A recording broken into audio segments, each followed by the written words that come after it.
इस क्वेश्चन में कहा गया है limit x tends to 1 the value of this is equal to -2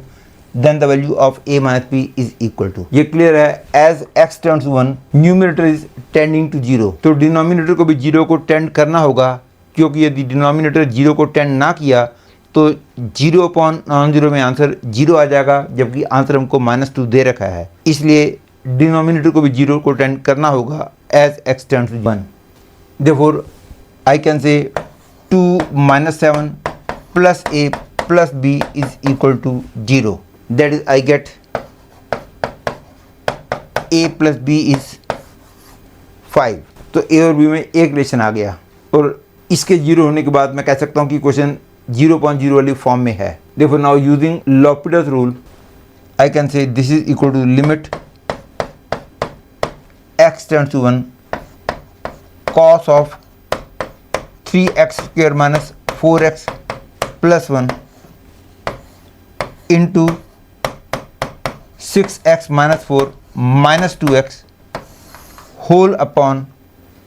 6x square minus 14x plus a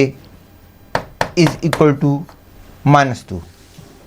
और ये क्लियर है, as x tends to 1 this part tends to 0, therefore this whole part tends to 1 and this part is clearly tending to 2,